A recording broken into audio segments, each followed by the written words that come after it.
Hello, I'm Grace Noone.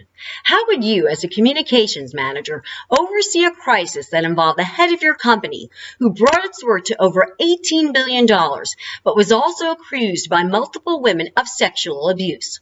The topic I studied was sexual harassment in the CBS network, where ethics ignored. This is the true-life scenario of Leslie Moonves, the former CEO and chairman of CBS.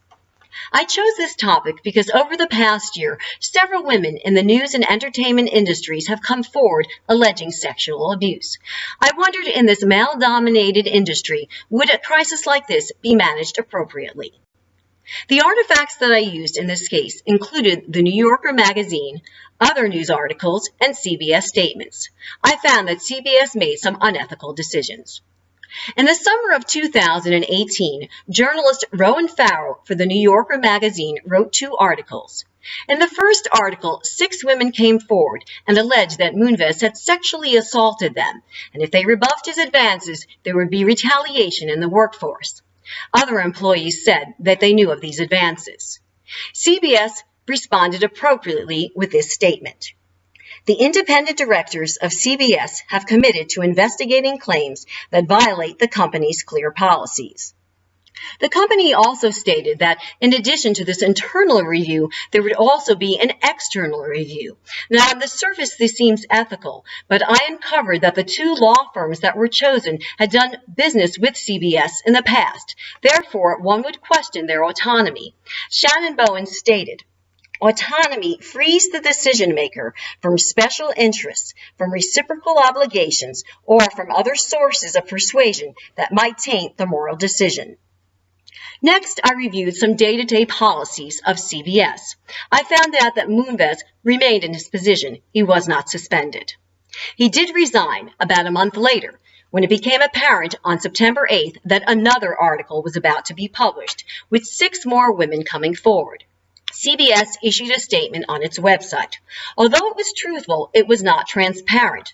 The statement made the departure of Moonves appear to be involved with a settlement that had been made, and not the issues that were at hand. The statement said in part, "Concurrently with the settlement, Leslie Moonves will depart as chairman, president, and chief executive officer, effective immediately."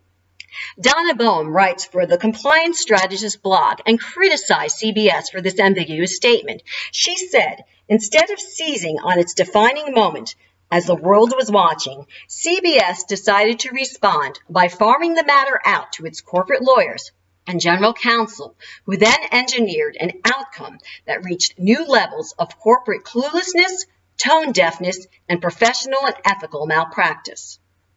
There was also mention on the website of a $20 million donation to the Me Too movement and an effort to make the workplace equal for women. The statement also thanked Moonves for his work throughout the years, which also outraged the public. I believe the response to this crisis was not ethical on the part of CBS. It does not follow some of Kant's principles.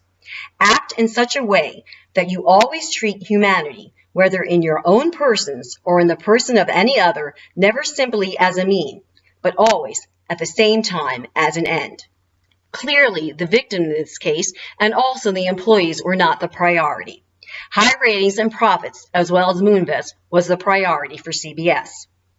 There is further proof in this theory. When I was investigating, I found out that a member of the board of directors had heard about these allegations. In fact, it was 10 years earlier, and he said nothing, except, "I don't care if 30 more women come forward and allege this kind of stuff.